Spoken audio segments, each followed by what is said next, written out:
दिशा बदल देती है, वैसे ही विषयों में विचरती हुई इंद्रियों में से मन जिस इंद्रिय के साथ रहता है, वह एक ही इंद्रिय इस अयुक्त पुरुष की बुद्धि को हर लेती है।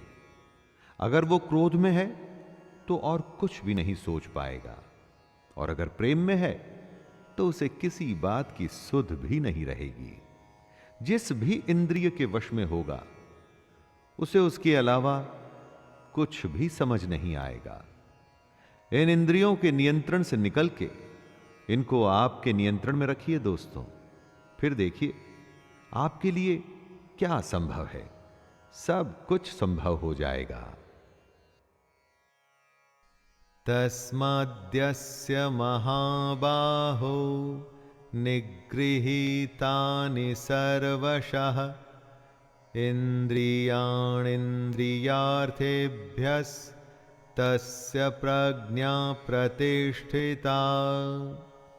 हे महाबाहो, जिस पुरुष की इंद्रियां इंद्रियों के विषयों में सब प्रकार निग्रह की हुई हैं, उसी की बुद्धि स्थिर है। यानी जिस पुरुष ने अपनी इंद्रियों और उनसे होने वाली इच्छाओं पर पूरी तरह से रोक लगा रखी है, उसी की बुद्धि स्थिर है। और बुद्धि हमारा ध्यान ऐसी ऐसी जगह पर ले जाती है जहां पर हम उलझ के अपना असली मकसद भूल जाते हैं। बुद्धि सहारा लेती है हमारी इंद्रियों का। इसलिए अगर बुद्धि पर विजय प्राप्त करनी है दोस्तों, तो इंद्रियों को वश में करना ही होगा।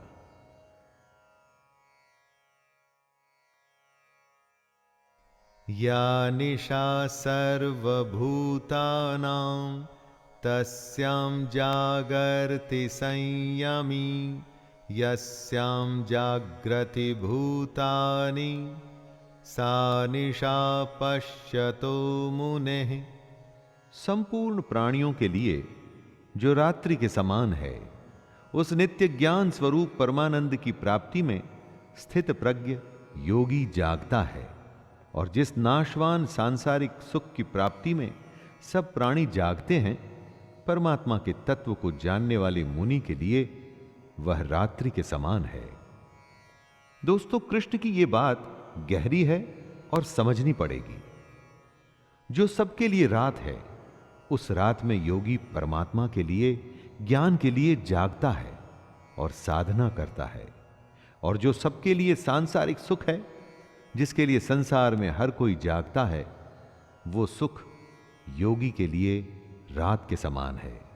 जब सब सोते हैं तो मेहनती बच्चा रात में जाग के पढ़ता है और परीक्षा में वो ही अव्वल आता है।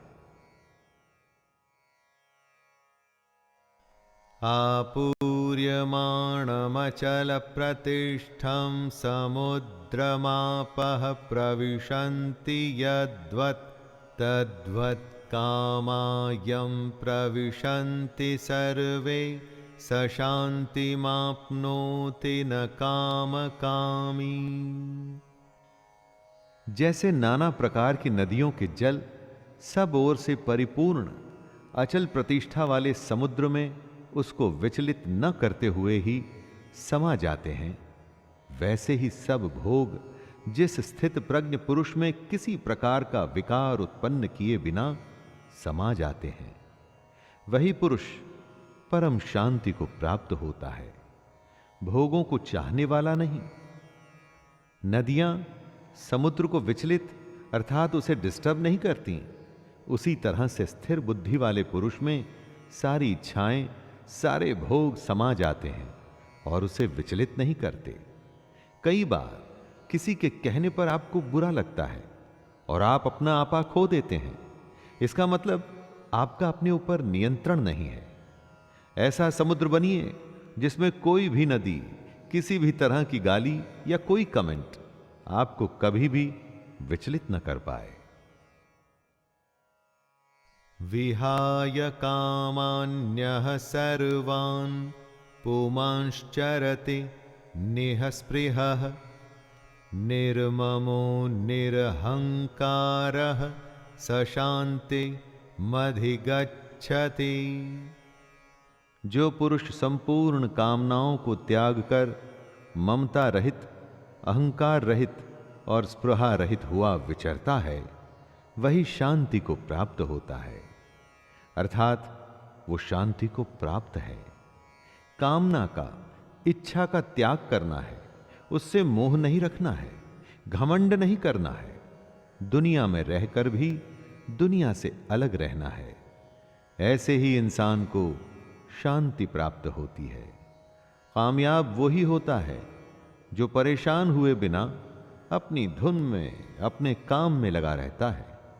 सफलता उसी के ही पांव चूमती है। एषा ब्राह्मी स्थितिः पार्थ नैनां प्राप्य विमुह्यते स्थित्वा स्यामन्तकालेऽपि ब्रह्मनिर्वाणमृच्छते। हे अर्जुन, ये ब्रह्म को प्राप्त हुए पुरुष की स्थिति है। इसको प्राप्त होकर योगी कभी मोहित नहीं होता और अंतकाल में भी इस ब्रह्म स्थिति में स्थित होकर ब्रह्मानंद को प्राप्त हो जाता है। दोस्तों, कृष्ण अर्जुन को बता रहे हैं कि जो पुरुष ऐसा करने में सफल होता है उसे ब्रह्म की प्राप्ति होती है। ब्रह्म का अर्थ है सबसे बड़ा सत्य, इससे आगे कुछ भी नहीं होता। कृष्ण कहते हैं कि ये जो सारे लक्षण हैं उन लोगों के हैं जो अपनी बुद्धि को स्थिर रखकर अपने लक्ष्य को प्राप्त करते हैं। स्वाभाविक है कि अगर इन बातों को हम भी अपने जीवन में उतार लें तो हम भी अपने लक्ष्य से कभी दूर नहीं रहेंगे। दोस्तों, ये था गीता का दूसरा अध्याय, सांख्य योग। इस अध्याय में श्री कृष्ण ने कर्म को समझाया, उसके प्रति हमारे उत्साह को बढ़ाया और यह समझाया कि सिर्फ और सिर्फ कर्म में ही अपना ध्यान रखना और किसी भी बात में नहीं। तो आज्ञा दीजिए, अपने मित्र शैलेंद्र भारती को मुलाकात होती है तीसरे अध्याय में। जय श्री कृष्ण।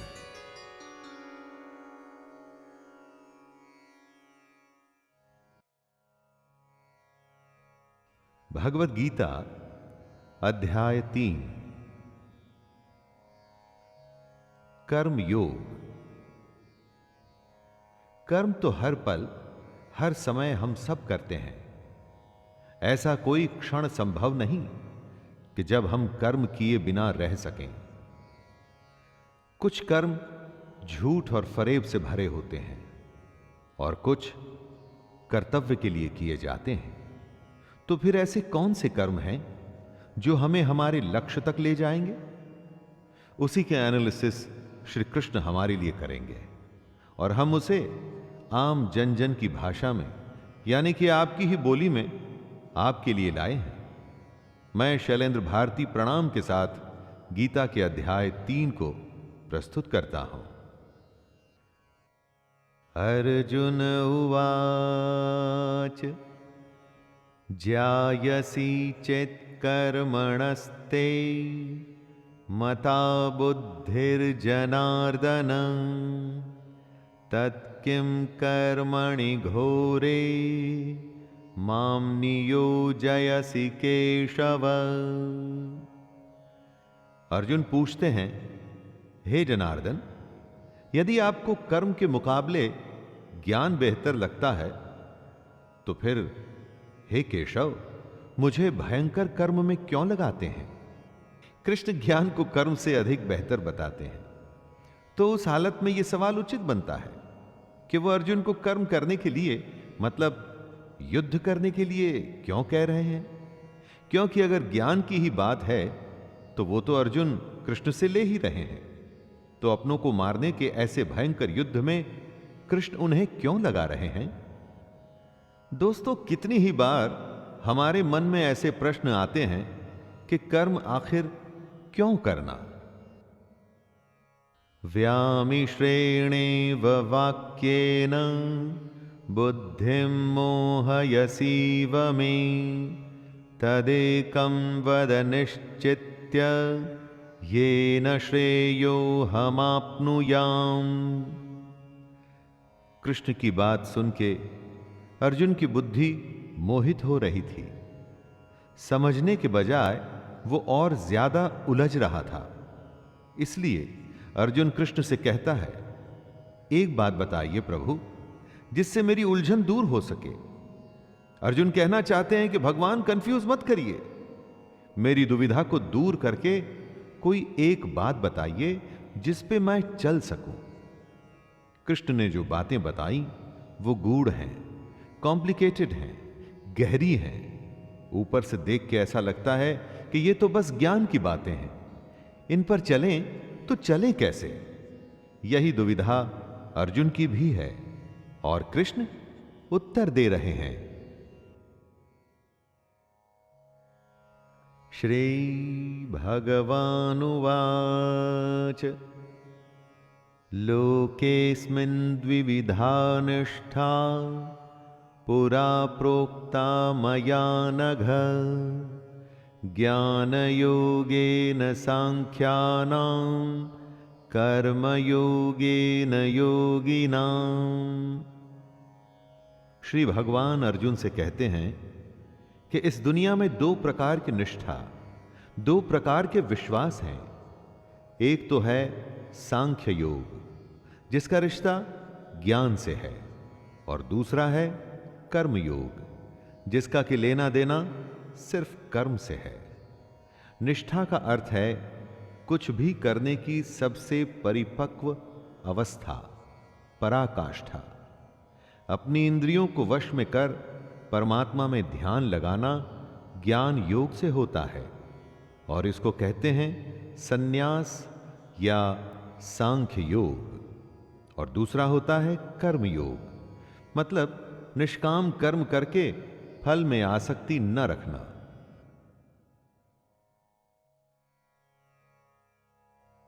न कर्मणामनारम्भान् नैष्कर्म्यं पुरुषोऽश्नुते न च सन्न्यासनादेव सिद्धिं समधिगच्छति। मनुष्य न तो कर्मों को शुरू किए बिना निष्कर्मता को अर्थात योग निष्ठा को प्राप्त होता है, और न कर्मों के केवल छोड़ देने से सिद्धि यानी सांख्य निष्ठा को ही प्राप्त होता है। दोस्तों, ऐसा नहीं कि आप कर्म करें ही ना और स्वयं को सन्यासी कहें। ऐसे तो दुनिया चल ही नहीं पाएगी।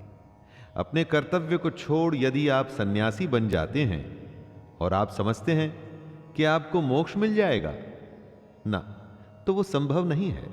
ऐसा नहीं हो सकता कि कर्मों को त्याग दें और खुद को कर्म योगी कहें। कर्म को न करने से या उसे हमेशा के लिए त्याग देने से कुछ भी हासिल नहीं होगा।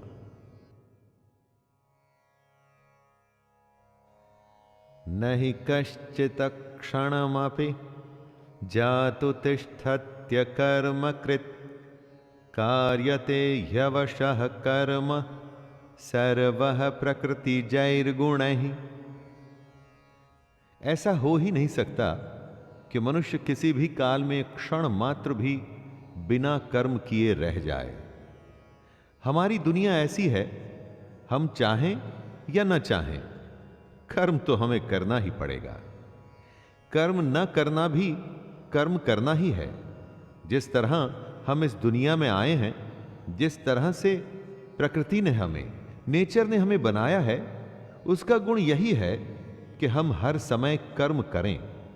प्रकृति में कभी कुछ रुकता नहीं, सांसें चलती हैं, समय चलता है, जीवन का चक्का चलता ही रहता है। जब तक जीवन रहेगा तो कर्म भी रहेगा। इसीलिए यह आवश्यक है कि कर्म को समझा जाए और समझ के उसे किया जाए। कर्मेन्द्रियाणि संयम्य य आस्ते मनसा स्मरन् इन्द्रियार्थान् विमूढात्मा मिथ्याचारः स उच्यते।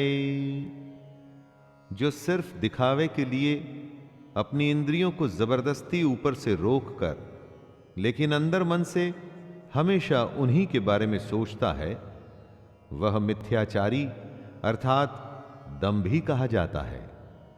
मतलब झूठा और घमंडी।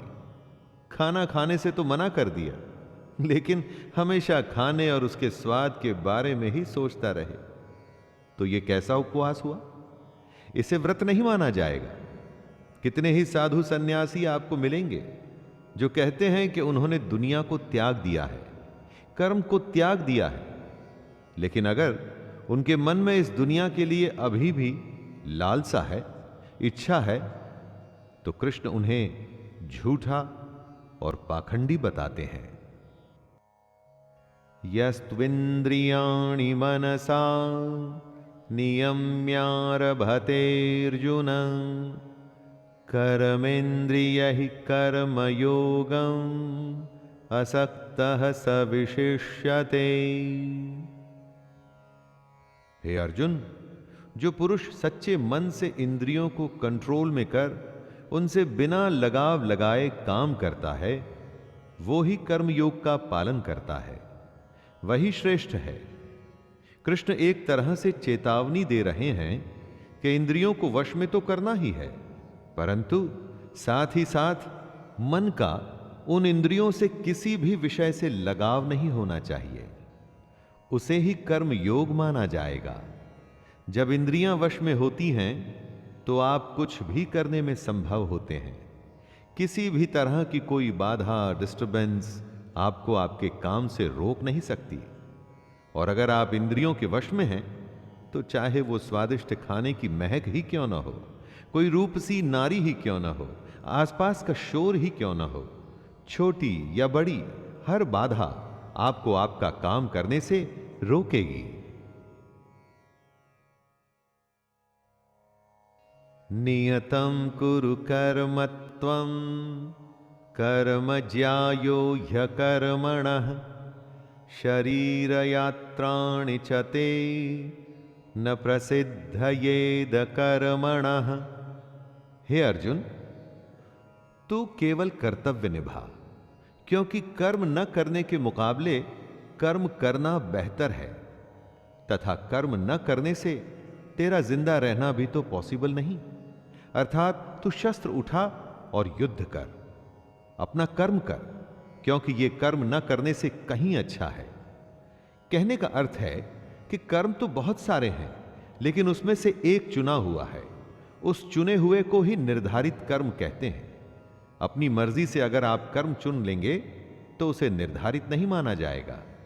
आपको अपना कर्तव्य समझकर अपना कर्म चुनना होगा, अथवा जो कर्म आपको मिला है उसे अपना कर्तव्य समझकर निभाना होगा।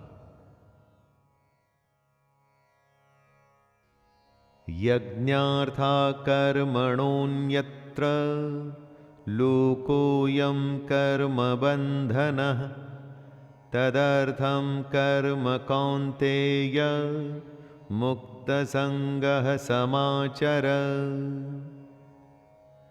इस श्लोक में कृष्ण पूरे समाज की भलाई वाले कर्म को समझा रहे हैं। यज्ञ वो होता है जिसमें सब शामिल होते हैं। कृष्ण कहते हैं, यज्ञ के लिए किए जाने वाले कर्मों से ही ये मनुष्य समुदाय कर्मों से बंधता है। इसलिए हे अर्जुन, तू इच्छाओं को छोड़कर उस यज्ञ के लिए ही भली भांति कर्तव्य कर्म कर। यज्ञ अर्थात समाज और प्रजा की भलाई के लिए किया गया निस्वार्थ काम। हमको भी अपने कर्तव्यों को यज्ञ समझ ऐसे कामों में अपना योगदान देना चाहिए जिससे समाज का भला हो।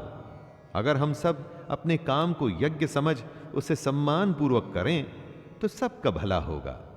इसे ही आप निर्धारित कर्म भी मानिए।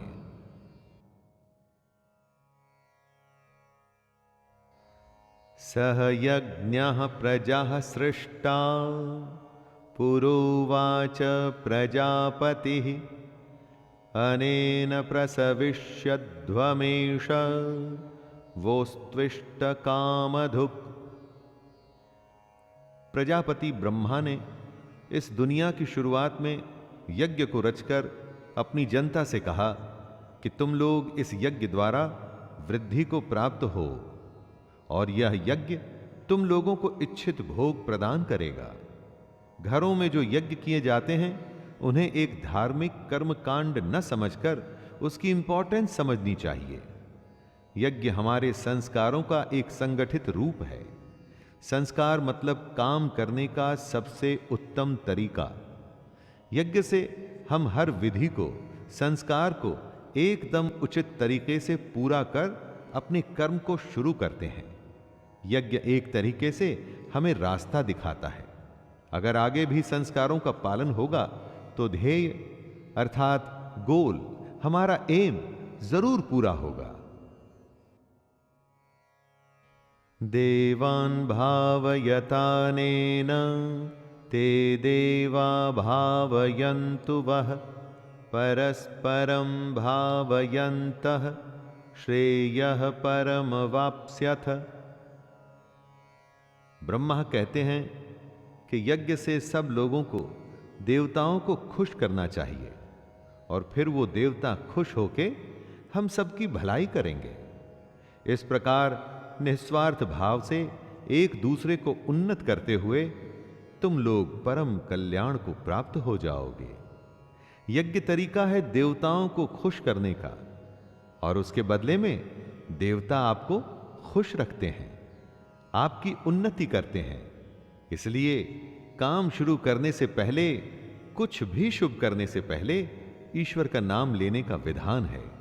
यही ईश्वर का नाम जब सही तरीकों, सही पद्धति, सही मेथड्स के साथ किया जाता है उसे यज्ञ कहते हैं। यज्ञ को अपने और देवताओं के बीच का एक मीडियम मान लीजिए, जिससे दोनों के बीच संबंध बना रहता है।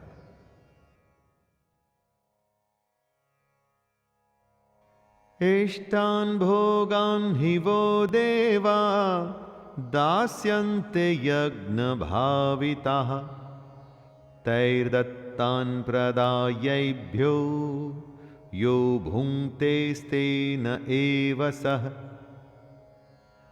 यज्ञ करके जब आप देवताओं की पूजा करते हैं तो वे आपके बिना मांगे ही आपकी सारी इच्छाओं को पूरा कर देते हैं। लेकिन जो यज्ञ नहीं करता, उस यज्ञ से देवता को प्रणाम नहीं करता, लेकिन फिर भी अपनी इच्छाओं को पूरा करना चाहता है, उन्हें चोर समझना चाहिए। कुछ देने पे कुछ मिलता है, कुछ करने से कुछ मिलता है। बिना अर्घ्य चढ़ाए, बिना पूजा किए अगर कोई चाहता है कि उसकी मनोकामना पूरी हो जाए, बिना कुछ काम किए अगर कोई सोचे कि उसका काम बन जाए, तो इसे बेईमानी या चोरी ही तो कहा जाएगा। यज्ञशिष्टाशिनः सन्तो मुच्यन्ते सर्वकिल्बिषैः भुञ्जते ते त्वघं पापा ये पंचन्त्यात्मकारणात्। यज्ञ से बचे हुए अन्न को खाने वाले श्रेष्ठ पुरुष सब पापों से मुक्त हो जाते हैं, और जो पापी लोग अपना शरीर पोषण करने के लिए ही अन्न पकाते हैं, वे तो पाप को ही खाते हैं। हम क्या सिर्फ खा के जिंदा रहने और फिर मर जाने के लिए पैदा होते हैं? ऐसे जीवन का क्या मतलब हुआ? अपने जीवन का पर्पस, उसका उद्देश्य हमें समझना चाहिए। इस ब्रह्मांड में हम क्यों हैं, क्यों हमें ईश्वर या मोक्ष को प्राप्त करना है, इन सब को समझने के लिए ही यज्ञ जैसे अनुष्ठान किए जाते हैं। जो लोग यज्ञ या ईश्वर को याद किए बिना सिर्फ अपने जिंदा रहने में ही लगे रहते हैं, उन्हें चोर समझना चाहिए। अन्नान् भवन्ति भूतानि पर्जन्यादन्न संभवः यज्ञान् भवति पर्जन्यो यज्ञः कर्म समुद्भवः कर्म ब्रह्मोद्भवं विद्धि ब्रह्माक्षर समुद्भवं तस्मात् सर्वगतं ब्रह्म नित्यं यज्ञे प्रतिष्ठितम्। अगर अन्न खत्म हो जाए तो सब खत्म हो जाएंगे। संपूर्ण प्राणी जगत, हर कोई अन्न से उत्पन्न होते हैं। अन्न की उत्पत्ति वृष्टि से होती है, यानी कि बारिश, और बारिश यज्ञ से होती है, और यज्ञ कर्मों से होते हैं, और कर्म की उत्पत्ति वेद से। हमारी संस्कृति का सारा ज्ञान वेद से ही तो आया है। कर्म क्या है, उसकी परिभाषा भी वेद से आई है, और वेद परमपिता परमात्मा से उत्पन्न हुए हैं। वेद ईश्वर से आया ज्ञान है। वेद से आगे और वेद से बड़ा कुछ भी नहीं। इससे दोस्तों ये सिद्ध होता है कि यज्ञ और ईश्वर में सीधा संबंध है। एवं प्रवर्तितं चक्रम नानुवर्तयति यः अघायुरिन्द्रियारामो मोघम पार्थ सजीवति। कृष्ण कह रहे हैं, हे पार्थ, जो पुरुष परंपरा से नहीं चलता, जो सृष्टि चक्र प्रकृति के नियमों का पालन नहीं करता, मतलब जो अपने कर्तव्य का पालन नहीं करता, वह इंद्रियों के द्वारा भोगों में रमण करने वाला पापायु पुरुष व्यर्थ ही जीता है। ऐसा पुरुष, ऐसा इंसान बस इंद्रियों के वश में होकर के जिंदा रहता है, जीता है और मर जाता है। उसके जीवन मृत्यु का चक्कर चलता ही रहता है, चलता ही रहता है। ऐसे इंसान के जीने और मरने का कोई मतलब नहीं। वेदों में, ग्रंथों में जो ज्ञान, जो नियम बनाए हैं, उनका मतलब है, और उस मतलब के अनुसार हमको अपना जीवन जीना चाहिए। यस्वात्मरतिरेव स्याद् आत्मतृप्तश्च मानवः आत्मन्येव च संतुष्टस्तस्य कार्यं न विद्यते। कृष्ण कहते हैं, जो मनुष्य आत्मा में ही रमण करने वाला और आत्मा में ही तृप्त तथा आत्मा में ही संतुष्ट हो, उसके लिए कोई कर्तव्य नहीं है। आत्मा का मतलब यहां सबसे बड़ा सच है, और जो सत्य को समझता है, सत्य में ही खुश होकर सत्य में ही रहता है, उसके लिए कोई कर्तव्य नहीं। जिसको ज्ञान प्राप्त हो चुका है, जो जीवन की सच्चाई जान चुका है, सिर्फ वो ही ऐसा है जिसके लिए कर्तव्य का कोई मतलब नहीं।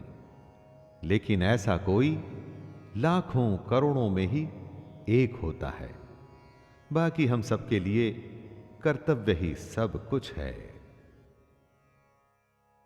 संजय उवाच नैव तस्य कृतेनार्थो न कृतेनेह कश्चन न चास्य सर्वभूतेषु कश्चिदर्थ व्यपाश्रयः। संजय श्री कृष्ण के ज्ञान को हमें आगे बता रहे हैं कि ऐसे महापुरुष जो आत्मा को, सच को जान चुके हैं, उनके लिए कर्म करने का कोई प्रयोजन रहता ही नहीं। ऐसे महापुरुष कर्म के बंधन से छूट चुके हैं, क्योंकि ये ज्ञानी इस दुनिया और उस ईश्वर को समझ चुके हैं। इनका स्वार्थ से कोई मतलब नहीं रहता। इसलिए ये महापुरुष हमारे जैसे लोगों से एकदम अलग हैं। इन पर वो नियम लागू नहीं होते जो हमारे जैसे दुनियादारी में लगे हुए लोगों पर लागू होते हैं। दोस्तों, इसे कुछ ऐसे समझिए कि जिसे ईश्वर मिल गया हो, उसे फिर और क्या चाहिए? वो फिर कोई और कर्म क्यों करे? तस्मादसक्तः सततं कार्यं कर्म समाचर असक्तो ह्याचरन् कर्म परमाप्नोति पुरुषः। हे अर्जुन, इसलिए तू लगातार आसक्ति, अपनी इच्छा को छोड़कर हमेशा अपने कर्तव्य कर्म को ठीक तरीके से करता रहे। अपनी इच्छाओं को, अपनी कामनाओं को छोड़कर सिर्फ और सिर्फ कर्तव्य को पूरा करने में लग जा। क्योंकि आसक्ति से, लगाव से छूटकर जो भी अपना कर्म करता है, वो मनुष्य परमात्मा को प्राप्त हो जाता है। कर्तव्य का रास्ता आसान नहीं होता। कितनी ही बार हम सबको लगता है कि सब कुछ छोड़कर आराम करें, देर तक सोएं या मेहनत न करें, लेकिन उससे कभी कुछ भी हासिल नहीं होता। ऐसा श्री कृष्ण समझा रहे हैं। कर्मणैव हि संसिद्धिम् अस्थिता जनकादयः लोकसंग्रहमेवापि संपश्यन् कर्तुमर्हसि। बहुत से ऐसे लोग हैं जो कर्म करते हुए ही परम सिद्धि को प्राप्त हुए थे। बहुत से ज्ञानी महापुरुष तो ऐसे होते हैं जो आत्मा की सच्चाई को पहचान जाते हैं, लेकिन बाकी लोगों के लिए सिर्फ कर्म ही एक रास्ता है अगर उन्हें जीवन में कुछ करना है तो।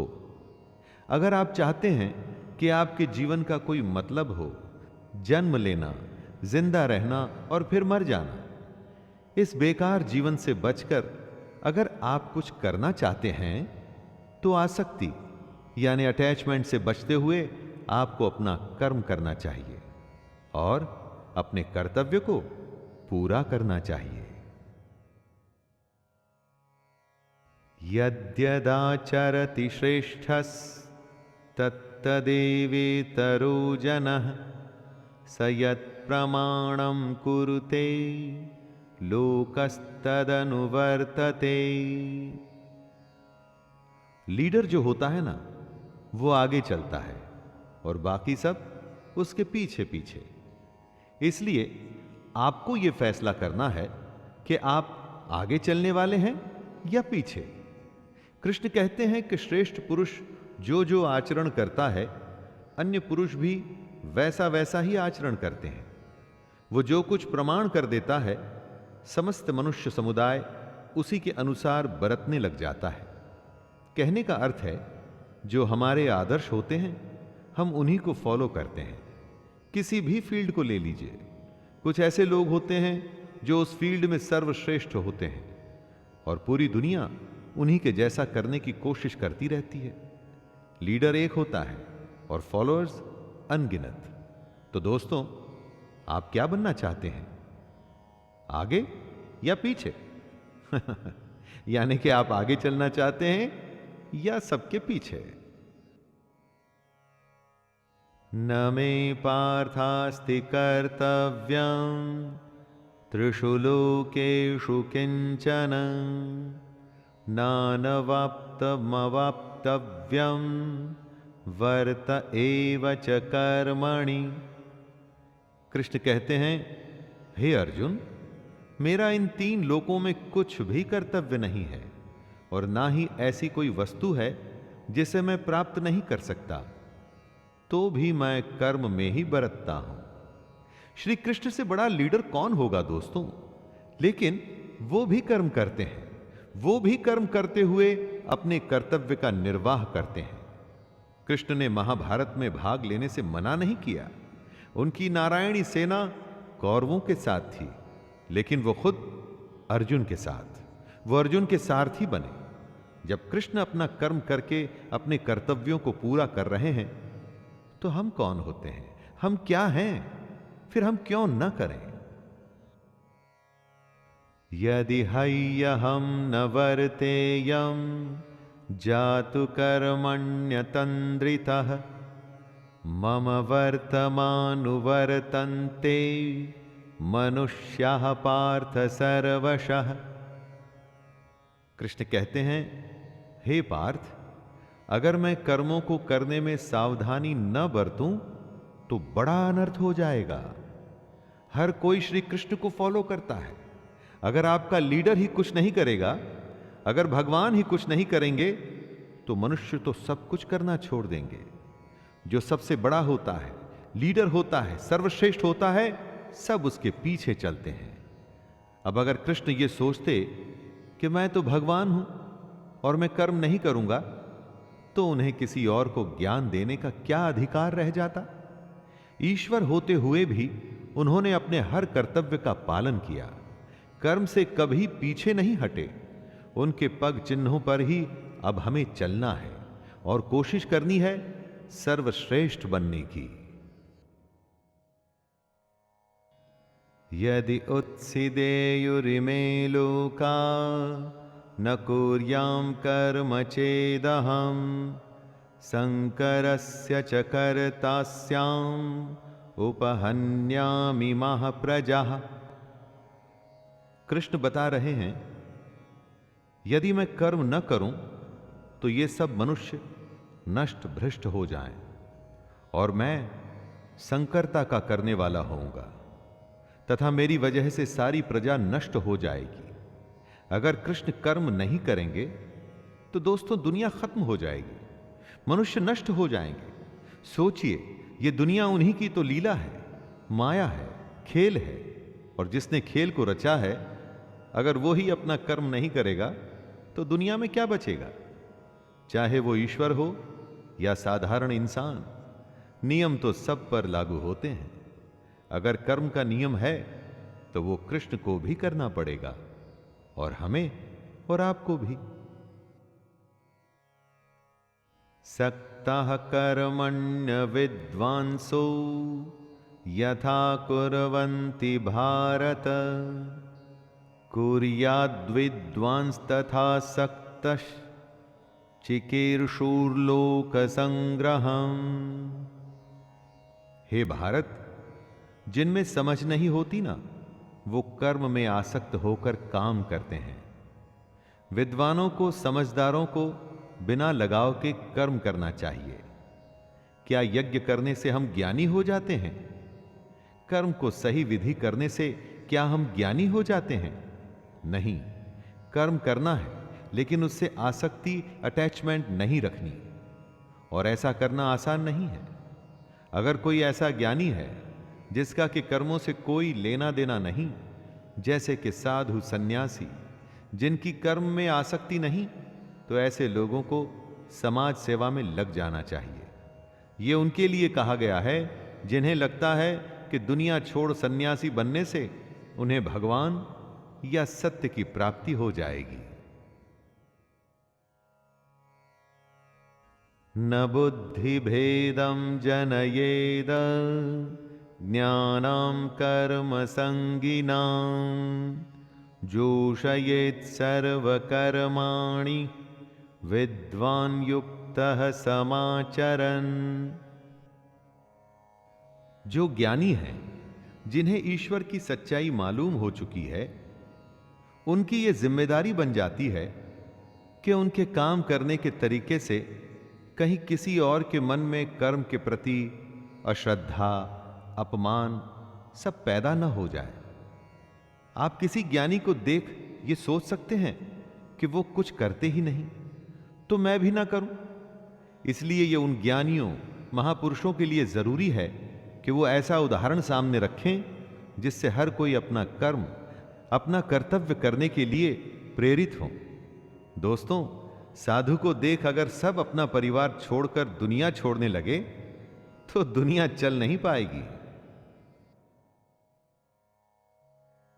प्रकृतेः क्रियमाणानि गुणैः कर्माणि सर्वशः अहंकार विमूढ़ात्मा कर्ताहमिति मन्यते। हर इंसान की एक प्रकृति होती है, एक नेचर होता है। अपनी उस प्रकृति के अनुसार ही वो कर्म करता है। हर कर्म उस प्रकृति के गुण के हिसाब से ही होता है। जिसके अंदर घमंड भरा होता है वो ये सोचता है कि मैं करता हूं, मतलब कि करने वाला वो है। ऐसा सोचने वाले को अज्ञानी कहा गया है। आप जो भी काम करते हैं उस काम को करवाने वाली आपकी प्रकृति है, उस प्रकृति के गुण हैं। कितनी ही बार ऐसा होता होगा कि गुस्से में आप कुछ ऐसा कर जाते हैं जो आप नहीं करना चाहते थे। वो आपका क्रोध आपसे करवा देता है। सोचिए और समझने की कोशिश करिए कि आपकी प्रकृति क्या है। तत्त्ववित्तु महाबाहो गुणकर्म विभागयोः गुणागुणेषु वर्तन्त इति मत्वा न सज्जते। यहां पर कृष्ण ने बहुत ही ज्यादा गहरी बात कही है।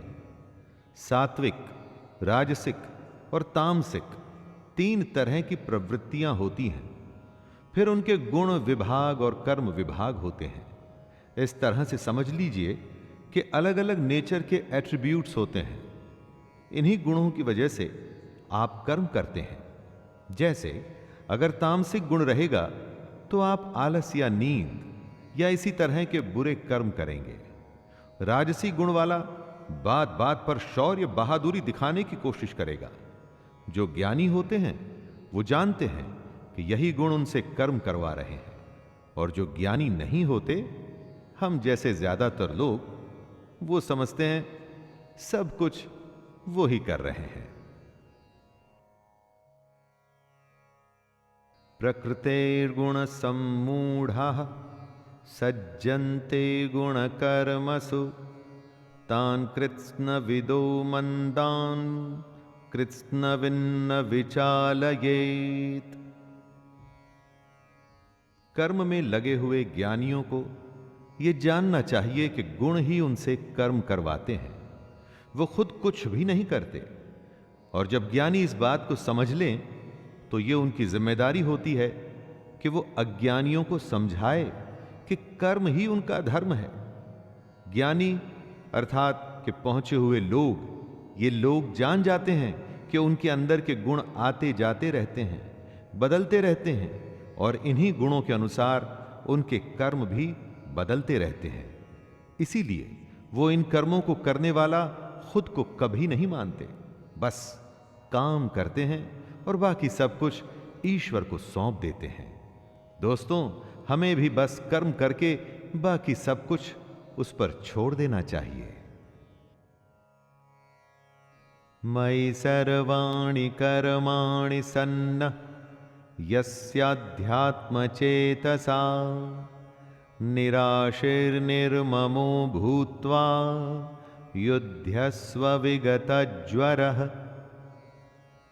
कृष्ण अर्जुन से कहते हैं कि तू मुझ अंतर्यामी परमात्मा में अपने सारे कर्मों को अर्पण कर दे।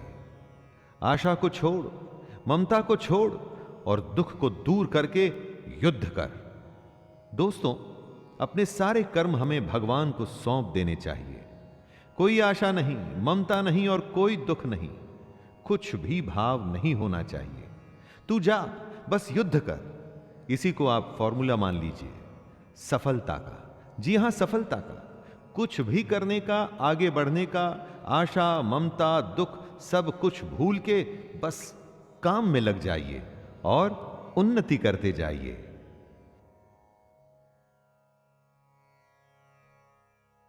ये मे मतामिदं नित्यम् अनुतिष्ठन्ति मानवः श्रद्धावन्तो न सूयन्तो मुच्यन्ते तेति कर्मभिः।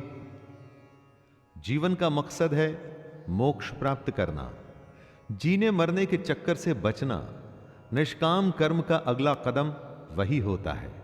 इसी के बारे में कृष्ण कहते हैं कि जो कोई मनुष्य दोष दृष्टि से रहित और श्रद्धा युक्त होकर मेरे इस मत का सदा अनुसरण करेगा, वो सारे कर्मों से छूट जाएगा। जो भी कोई सुख दुख और मोह को छोड़कर बस अपने कर्म को सिर्फ मुझे अर्पण करता है और कर्म को सच्चे मन से करता है, वो कर्म के सारे बंधन से छूट जाता है। और कर्म के बंधन से छूटने का अर्थ है जन्म मृत्यु के चक्कर से बचना। ये त्वेतदभ्यसूयन्तो नानुतिष्ठन्ति मे मतम् सर्वज्ञान विमूढ़ांस्तान् विद्धि नष्टान चेतसः। कृष्ण कहते हैं कि कई लोग घमंड करके खुद को बहुत बड़ा समझते हैं। उन्हें लगता है कि वही करते हैं, सब कुछ वही करते हैं। उन्हें नहीं लगता कि उन्हें अपना कर्म श्री कृष्ण को, ईश्वर को अर्पण करना चाहिए। ऐसे लोग अपने झूठे ज्ञान में ही मस्त रहते हैं। कृष्ण उन्हें मूर्ख बताते हुए उनसे दूर रहने की सलाह दे रहे हैं। आपको अपने चारों तरफ कई सारे घमंडी दिख जाएंगे दोस्तों, जिन्हें लगता है कि वो कुछ गलत नहीं कर रहे। अपने धन और अपने ज्ञान के अहंकार में किसी की बात तक सुनने को तैयार नहीं होते। मैं आपसे यह कहूंगा कि ऐसे लोगों को मूर्ख समझकर आप उनसे दूर ही रहें। सदृशं चेष्टते स्वस्याः प्रकृतेर्ज्ञानवानपि प्रकृतिं यान्ति भूतानि निग्रह किं करिष्यति। सभी प्राणी प्रकृति को प्राप्त होते हैं, अर्थात अपने स्वभाव से मजबूर होकर कर्म करते हैं। ज्ञानवान भी अपनी प्रकृति के अनुसार कोशिश करता है, फिर इसमें किसी का हठ क्या करेगा। कृष्ण ये समझा रहे हैं कि हर प्राणी का अपना एक स्वभाव होता है, नेचर होता है, एटीट्यूड होता है। सब उसी के चलते काम करते हैं। जो ज्ञानी हैं, सब कुछ जानते हैं, उनसे भी उनका काम उनकी प्रवृत्ति ही करवाती है। इसमें किसी की हठ, जिद कुछ भी नहीं कर पाएगी। अगर आप कोशिश करेंगे कि किसी से उसके नेचर के अगेंस्ट काम करवा लें, तो आप अपना सिर्फ टाइम वेस्ट कर रहे हैं। इंद्रियस्येन्द्रियस्यार्थे रागद्वेषौ व्यवस्थितौ तयोर्नवशमागच्छेत्तौ यस्य परिपन्थिनौ। इंद्रियों में ही प्यार और इंद्रियों में ही क्रोध या द्वेष छुपा है।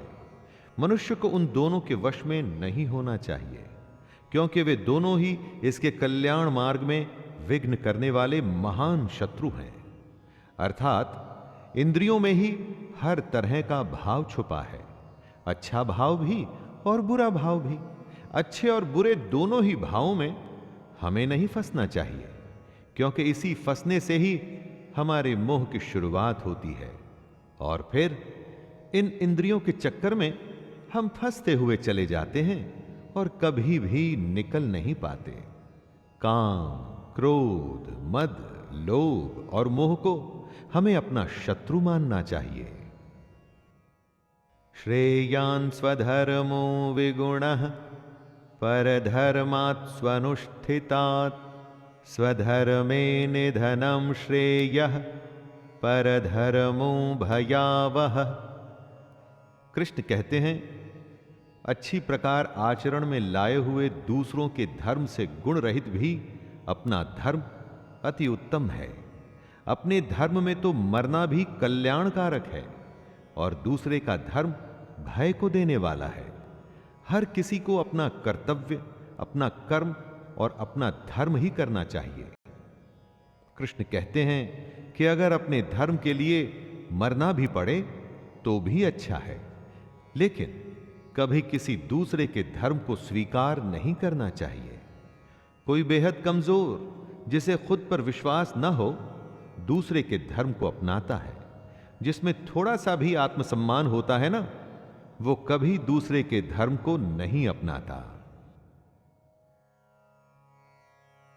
अर्जुन उवाच अथ केन प्रयुक्तोऽयं पापं चरति पुरुषः अनिच्छन्नपि वार्ष्णेय बलादिव नियोजितः। अर्जुन कहते हैं, हे कृष्ण, तो फिर ये मनुष्य खुद न चाहते हुए भी जबरदस्ती किस बात से प्रेरित होकर पाप का काम करता है? अर्जुन यहां पर बड़ा वैलिड सवाल करते हैं दोस्तों। क्यों मनुष्य कृष्ण के कहे अनुसार नहीं चल पाता? क्यों वो पाप के रास्ते पर चलता है? ऐसा क्या हो जाता है लोगों के साथ कि वो सही रास्ते पे नहीं चल पाते, गलत रास्ते पर क्यों चलने लगते हैं? चाहे वो इस बात को जानते हो या न जानते हो, वो क्या चीज है जो उन्हें विवश करती है? पाप के लिए उनकी बुद्धि, उनके मन, उनके गुण किस बात को दोष दें? श्री भगवानुवाच कामैष क्रोधैष रजोगुण समुद्भवः महाशनो महापाप्मा विद्धयेनमिह वैरिणम्। श्री भगवान कहते हैं, रजोगुण से उत्पन्न होता है काम, और काम में से निकलता है क्रोध अर्थात गुस्सा। काम या क्रोध कभी रुकता नहीं अर्जुन, बस बढ़ता ही रहता है। इसको अपना सबसे बड़ा शत्रु मानना चाहिए। दोस्तों, श्री कृष्ण बताते हैं कि आखिर पापी पाप किस कारण करता है, किसी के पाप करने की वजह क्या होती है? वजह है रजोगुण। इसी की वजह से काम, क्रोध या राग, द्वेष जैसे भाव पैदा होते हैं, जो कि पाप की वजह होते हैं। इन्हीं द्वेषों को श्री कृष्ण शत्रु बताते हैं। इन भावों के मन में आते ही आपको समझ जाना चाहिए कि आप पर शत्रु हावी हो रहा है और आपको उसे रोकने की जरूरत है। धूमेनाव्रियते वह्निर्यथादर्शो मलेन च यथोब्लेनावृतो गर्भस्तथा तेनेदमावृतम्। जिस प्रकार धुएं से आग और धूल से दर्पण ढका जाता है, तथा जिस तरह से जेर मतलब एमनियोन से गर्भ ढका रहता है, वैसे ही उस काम द्वारा हमारा ये ज्ञान ढका रहता है। राख जलती रहती है और उसके धुएं में आग छुपी रहती है। शीशे पर अगर धूल हो तो चेहरा साफ नहीं दिखता। उसी तरह से जब ये काम, क्रोध जैसे विकार, ये जो कमियां हैं, हमारे अंदर में मौजूद ज्ञान को छुपा के रखती हैं। सब कुछ हमारे अंदर है, बाहर कुछ भी नहीं। ये ऐब, कमियां हमारे अंदर रहकर असली ज्ञान को छुपाकर एक तरह से हमें विवश कर देती हैं और हमें पाप करने के लिए उत्साहित करती हैं। इसलिए श्री कृष्ण इन्हें शत्रु बताते हैं। आवृतम ज्ञानमेतेन ज्ञानिनो नित्यवैरिणा कामरूपेण कौन्तेय दुष्पूरेणानलेन च। हे अर्जुन, ये ऐसी आग है जो कभी बुझती ही नहीं। इस आग का मतलब है काम, और इसी से मनुष्य का ज्ञान ढका हुआ है। भोगों से कभी कोई तृप्त नहीं हुआ है। पैसा अगर कमाया है तो और कमाना है, खाना अगर खाया है तो और खाना है। भोगों का कोई अंत नहीं होता, बल्कि ये भोग मनुष्य का अंत करके ही मानते हैं। जैसे आग को अगर ईंधन मिलता रहे तो वो कभी बुझती नहीं। इन भोगों को जब आप बढ़ाते हैं तो आप जलती हुई अग्नि में ईंधन ही डाल रहे हैं। काम, क्रोध, मद, लोभ और मोह को नियंत्रण में रखना ही इस आग को बुझाने का एक तरीका है। इंद्रियाणि मनोबुद्धिरस्य अधिष्ठानमुच्यते एतैर्विमोहयत्येष ज्ञानमावृत्य देहिनम्। कृष्ण अर्जुन को समझा रहे हैं कि इंद्रियां, मन और बुद्धि ये सब इसके घर कहे जाते हैं। ये काम इन मन, बुद्धि और इंद्रियों द्वारा ही ज्ञान को कवर करके जीवात्मा को मोहित करता है। काम, क्रोध जैसे विकार, कमियां इंद्रियों, मन और बुद्धि में रहते हैं। ये इनके घर हैं जहां इनका निवास होता है। घर में रहकर ये कमियां घर के मालिक को मोहित कर उसे ही खत्म करने की कोशिश करती हैं। कुछ अच्छा देख मन में लालच आता है। काम पूरा न होने पर क्रोध आता है। इसी तरह से ये कमियां हमारे दिल दिमाग पर कब्जा करना शुरू करती हैं और हम हमेशा इनके वश में रहते हैं। तस्मात्त्वमिन्द्रियाण्यादौ नियम्य भरतर्षभ पाप्मानं प्रजहिह्येनं ज्ञान विज्ञान नाशनम। हे अर्जुन, तू पहले इंद्रियों को संयमित कर। इस ज्ञान और विज्ञान का नाश करने वाले महान पापी काम को कुछ भी करके बलपूर्वक मार दे। कृष्ण अर्जुन को सलाह देते हैं दोस्तों कि इससे पहले ये काम क्रोध जैसे शत्रु तुझ पर कब्जा कर लें, तू अपनी इंद्रियों को वश में करके अपने काम क्रोध को मार दे। ये काम और क्रोध ही हैं जो हमारे अंदर मौजूद ज्ञान को खत्म कर उसमें शंका भरते हैं, हमें हमारे रास्ते से भटकाते हैं। कितनी ही बार आपके साथ भी होता होगा कि कोई जरूरी काम करते हुए आराम करने का मन करता होगा। बस यही वो समय होता है दोस्तों जब आपको अपनी इंद्रियों को वश में करना होता है। इंद्रियाणि पराण्याहुर इंद्रियेभ्यः परम मनः मनसस्तु परा बुद्धिर यो बुद्धि परतस्तु सह। इंद्रियों को स्थूल शरीर से बेहतर बलवान और सूक्ष्म यानी कि सटल कहते हैं। इन इंद्रियों से बेहतर मन है, मन से भी बेहतर बुद्धि है, और जो बुद्धि से भी बड़ा है वो आत्मा है। कृष्ण कहते हैं कि हमारे शरीर से श्रेष्ठ हमारी इंद्रियां हैं।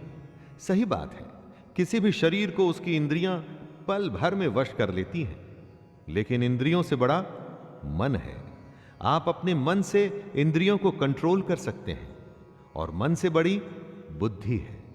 गहरी बात है दोस्तों, इस बात को ध्यान में रखिएगा। तो अभी तक सबसे बड़ी हुई बुद्धि, और बुद्धि से बड़ी है आत्मा, और इसी आत्मा को समझने का ये सारा खेल है। एवं बुद्धि परम बुद्धवा संस्तभ्यात्मानमात्मना जहि शत्रुं महाबाहो कामरूपम दुरासदम। कृष्ण अपनी बात को समझाते हुए कह रहे हैं कि हे अर्जुन, इस प्रकार बुद्धि से बेहतर अर्थात सूक्ष्म बलवान और अत्यंत श्रेष्ठ आत्मा को मान, बुद्धि से अपने मन को वश में कर, और हे महाबाहो, तू इस काम रूप दुर्जय शत्रु यानी कि इनविंसिबल एनिमी को मार डाल। बुद्धि से मन को वश में करना है। अगर मन वश में हो गया तो आप इंद्रियों को भी वश में कर लेंगे। जब मन और इंद्रियां आपके वश में हैं तो फिर उसका अगला कदम होगा आत्मा के पास पहुंचना। आत्मा परमात्मा का ही एक रूप है, और आपकी बुद्धि आपको आपकी आत्मा के करीब पहुंचा सकती है। तो दोस्तों, ये था भगवत गीता का अध्याय 3, और यहीं पर आज्ञा दीजिए आपके अपने शैलेंद्र भारती को। धन्यवाद। जय श्री कृष्ण। जय श्री कृष्ण। नमस्कार दोस्तों, जिस तरह कहा जाता है कि नेकी कर और कुएं में डाल, उसी तरह से कर्म का ज्ञान कहता है कि कर्म कर और उसे भगवान को सौंप दे। गीता के 4थे अध्याय में कृष्ण ज्ञान, कर्म और संन्यास योग के बारे में बताएंगे, और मैं शैलेंद्र भारती इसको सीधे, आसान और समझ में आने वाली भाषा में आपको सुनाने जा रहा हूं। आइए सुनते हैं भगवत गीता का अध्याय 4, जिसे ज्ञान कर्म संन्यास योग के रूप में जाना जाता है। श्री भगवानुवाच इमं विवस्वते योगं प्रोक्तवानहमव्ययम् विवस्वान्मनवे प्राह मनुरिक्ष्वाकवे ब्रवीत। श्री भगवान बोले, मैंने इस कभी खत्म न होने वाले योग को सूर्य से कहा था। सूर्य ने यह जानकारी अपने पुत्र वैवस्वत मनु को दी, और मनु ने अपने पुत्र राजा इक्ष्वाकु से कहा। श्री कृष्ण कौन थे दोस्तों? कृष्ण एक योगी थे। सृष्टि के आदि और अंत, बिगिनिंग और एंड, सब कुछ वो जानते थे। वो हर समय मौजूद थे और वो हमेशा ही मौजूद भी रहेंगे। योग अर्थात ज्ञान योग और कर्म योग, जिसका कभी नाश नहीं हो सकता। आखिर कहां से आया इस योग का ज्ञान? भगवान श्री कृष्ण उसी की जानकारी दे रहे हैं।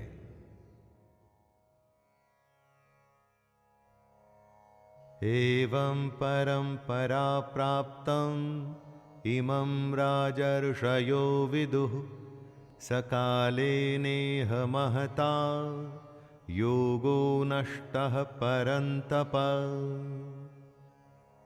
हे परंतप अर्जुन, परंपरा चलती रही और कई राजर्षियों को इसकी जानकारी हो गई, लेकिन उसके बाद वह योग बहुत काल से इस पृथ्वी लोक में गायब हो गया।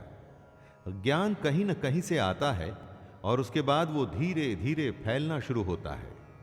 ये ज्ञान कृष्ण से सूर्य और इस तरह से गीता के माध्यम से हम लोगों तक आया। सैकड़ों हजारों सालों का सिलसिला है ये तो, लेकिन बीच में ऐसा भी समय था जब ये ज्ञान योग पृथ्वी पर से गायब हो गया था। ज्ञान बढ़ाने से बढ़ता है और घटाने से खत्म होने लगता है। इसीलिए हम इस योग को, गीता के सार को, कृष्ण की बातों को आप तक ला रहे हैं। एवायं मया तेऽद्य योगः प्रोक्तः पुरातनः भक्तोऽसि मे सखा चेति रहस्यं ह्येतदुत्तमम्। खजाने को खुले में नहीं रखा जाता, उसी तरह से रहस्य भी खुल के सामने नहीं आता, धीरे धीरे आता है। कृष्ण अर्जुन से कहते हैं, तू मेरा भक्त और प्रिय सखा है, इसलिए वही ये पुरातन योग आज मैंने तुझसे कहा है, क्योंकि ये बड़ा ही उत्तम रहस्य है, अर्थात गुप्त रखने योग्य विषय है। अर्जुन कृष्ण का भक्त भी है और मित्र भी, इसीलिए कृष्ण उसे ये सदियों पुराना योग बता रहे हैं, सिखा रहे हैं और ये भी कह रहे हैं कि वैसे तो ये गुप्त रखने की बात है, लेकिन वो अपना सब कुछ अर्जुन को बता रहे हैं। यहां पर गुप्त रखने से मतलब है कि इतने बड़े ज्ञान का सम्मान हो, इसे सामान्य विद्या न समझा जाए। अर्जुन उवाच अपरं भवतो जन्म परं जन्म विवस्वतः कथमेतद्विजानीयाम् त्वमादौ प्रोक्तवानिति। अर्जुन एकदम हमारे जैसा ही मानव है, ह्यूमन। हमारे जैसे ही सवाल उसके मन में भी आते हैं। किसी भी बात को जादू की तरह मान लें कि सूर्य का जन्म तो असंख्य सालों पहले हुआ और कृष्ण यहां सामने खड़े हैं, तो कब ये योग सूर्य को बताया गया और कैसे? यही सवाल वो कृष्ण से कर रहे हैं। आपका जन्म तो अर्वाचीन, अभी हाल का है, और सूर्य का जन्म बहुत पुराना, अर्थात कल्प के आदि में ही हो चुका था। तब मैं इस बात को कैसे समझूं कि आप ही ने कल्प के आदि में सूर्य से योग कहा था? यहां पर अर्जुन कृष्ण पर शक नहीं कर रहा, वो समझना चाहता है कि जो भी हुआ वो कैसे हुआ।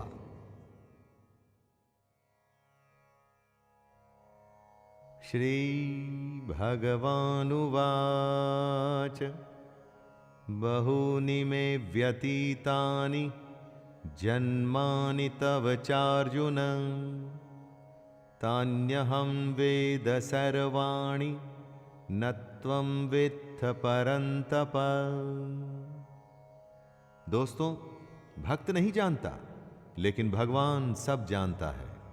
साधक मतलब कि साधना करने वाला ये नहीं जानता, लेकिन महापुरुष सब कुछ जानता है। जो आंखों से दिखता है वो तो सब जान सकते हैं, इसमें विशेष क्या हुआ, स्पेशल क्या है?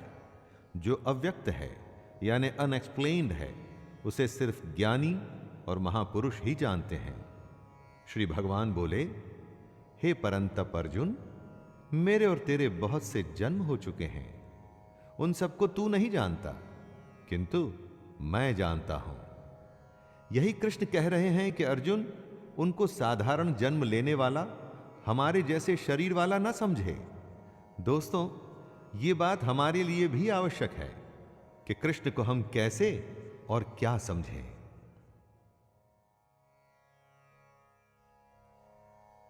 अजोऽपि सन्नव्ययात्मा भूतानामीश्वरोऽपि सन् प्रकृतिं स्वामधिष्ठाय संभवाम्यात्मया। कृष्ण अपने रूप, अपने अस्तित्व को समझाते हुए कह रहे हैं, मैं अजन्मा हूं, यानी मेरा कभी जन्म नहीं हुआ। मैं अविनाशी हूं, अर्थात मेरा कभी नाश नहीं हो सकता। मैं समस्त प्राणियों का ईश्वर होते हुए भी अपनी प्रकृति को अधीन करके अपनी योग माया से प्रकट होता हूं।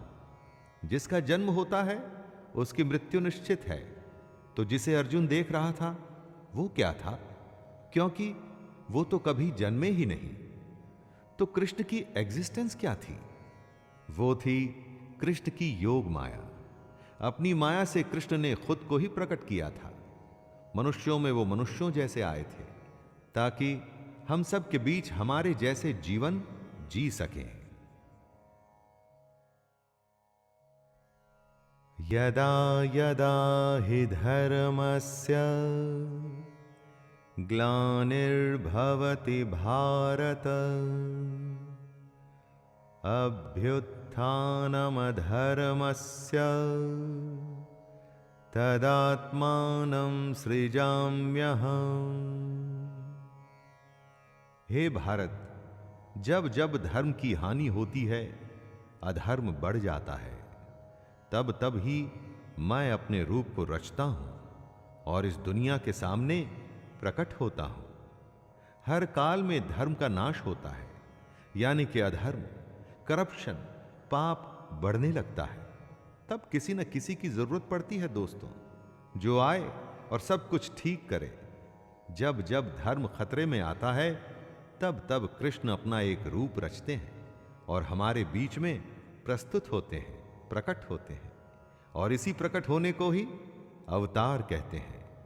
हर युग में आपको एक अवतार की कहानी मिलेगी जो धर्म की स्थापना के लिए धरती पर जन्म लेता है।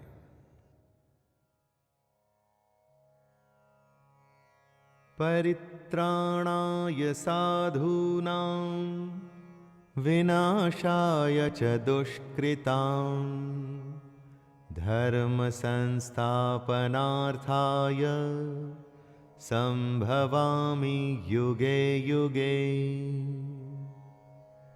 धर्म को फिर से स्थापित करने के लिए हर युग में कृष्ण अवतार लेते हैं। लेकिन क्या है यह धर्म की स्थापना? कृष्ण कहते हैं, साधु पुरुषों का उद्धार करने के लिए, पाप कर्म करने वालों का विनाश करने के लिए और धर्म की अच्छी तरह से स्थापना करने के लिए मैं युग युग में प्रकट हुआ करता हूं। साधु का उद्धार यानी भला और पापियों को खत्म करना ही धर्म की रक्षा करना है। आपको लगता होगा दोस्तों कि आज की इस दुनिया में बिना बेईमानी के जीना संभव ही नहीं, क्योंकि हर कोई तो पाप करने पर उतारू है। सच्चाई की राह छोड़ के गलत काम करना ही अधर्म है और कृष्ण अधर्म को खत्म करते हैं।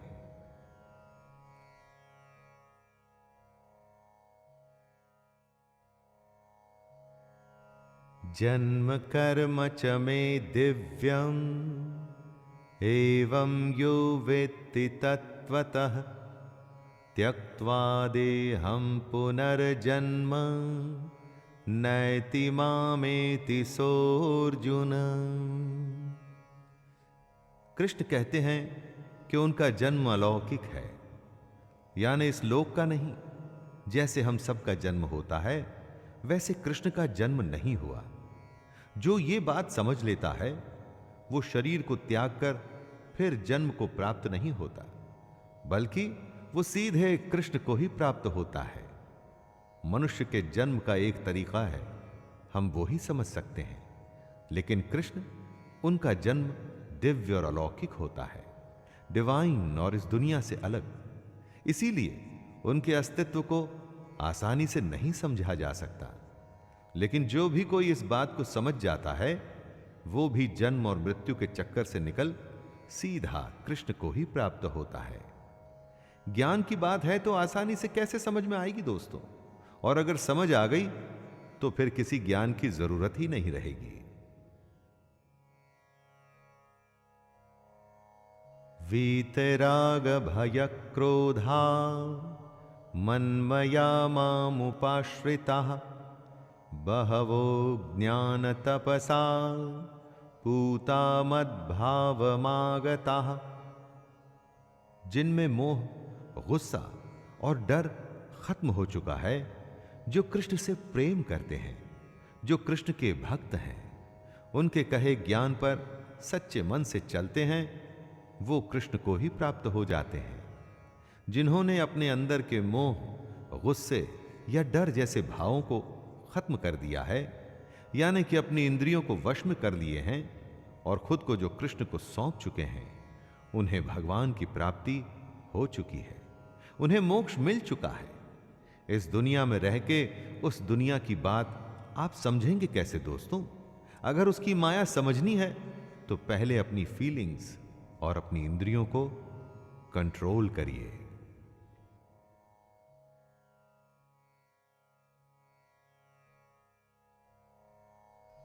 ये यथा मां प्रपद्यन्ते तांस्तथैव भजाम्यहम् मम वर्तमानुवर्तन्ते मनुष्याः पार्थ सर्वशः। हे अर्जुन, जो भक्त मुझे जिस प्रकार भजते हैं, मैं भी उनको उसी प्रकार भजता हूं, क्योंकि सभी मनुष्य मेरे ही बताए रास्ते पर चलते हैं। दोस्तों, कृष्ण यहां पर कितनी बड़ी बात कह रहे हैं। जो उनको भजते हैं, कृष्ण वापस से उनको उसी प्रकार भजते हैं। कहने का अर्थ है कि जो कृष्ण के स्वरूप को, उनके ज्ञान को और उनकी कही बातों को अच्छे से समझ जाता है, वो एक तरह से कृष्ण में मिल जाता है। यहां भजने से मतलब पूजा पाठ या आरती मत समझ लीजिएगा दोस्तों। सच्चे अर्थों में भगवान को भजने का मतलब है उसकी कही बातों पे चलना।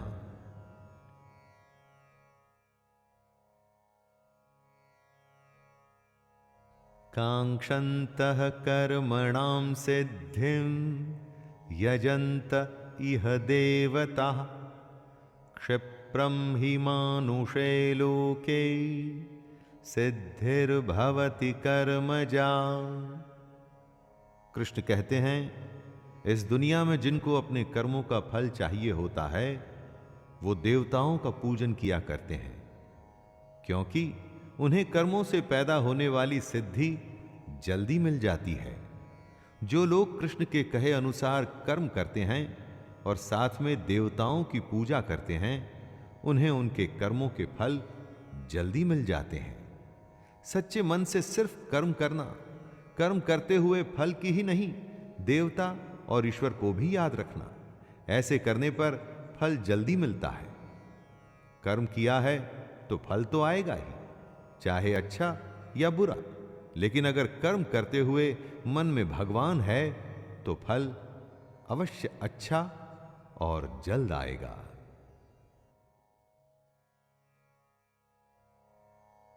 चातुर्वर्ण्यं मया सृष्टं गुणकर्म विभागशः तस्य कर्तारमपि मां विद्य कर्तारमव्ययम्। यहां कृष्ण हमारे समाज की सबसे बड़ी सच्चाई जो हम भूल चुके हैं, उसके बारे में बता रहे हैं। ब्राह्मण, क्षत्रिय, वैश्य और शूद्र, इन 4 वर्णों का समूह गुण और कर्मों के विभाग पूर्वक मेरे द्वारा रचा गया है।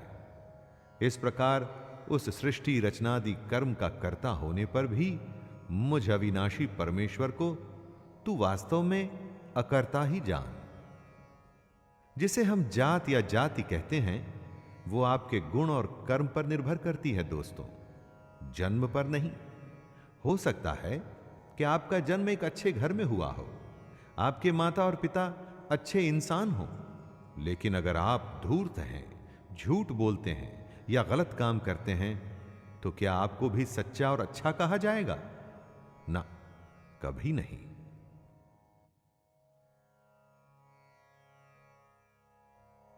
न मां कर्माणि लिम्पन्ति न मे कर्म फले स्पृहा इति मां योऽभिजानाति कर्मभिर्न सबध्यते। कर्म करना है लेकिन उसमें बंधना नहीं, यह कॉम्प्लिकेटेड है दोस्तों, इसलिए जरा ध्यान दे के सुनिएगा। कर्म को पूरी लगन से अपना कर्तव्य समझ के आपको करना है, लेकिन उसमें बंधकर उसके फल के लिए परेशान नहीं होना है। आपने परीक्षा दी या किसी चुनौती का सामना किया, अब उसके रिजल्ट का आपको इंतजार है और आप सोच रहे हैं कि न जाने क्या होगा। हे भगवान, अच्छा कर देना। यह गलत है। सच्चे मन से कर्म करिए और आगे बढ़ते रहिए। भगवान से यह मत कहिए कि वो सब अच्छा करें, आप अपना कर्म अच्छा करिए, उसके बाद उस पर छोड़ दीजिए। भगवान को अच्छा फल देने के लिए कभी मत कहिए, उससे कुछ नहीं होगा।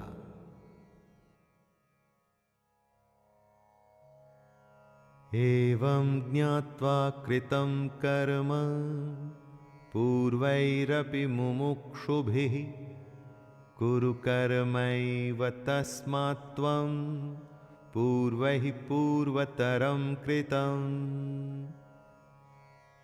कृष्ण आगे अर्जुन को बताते हैं कि बीते समय में जिन लोगों को मोक्ष प्राप्त हुआ था, उन्होंने इसी तरीके का इस्तेमाल किया था।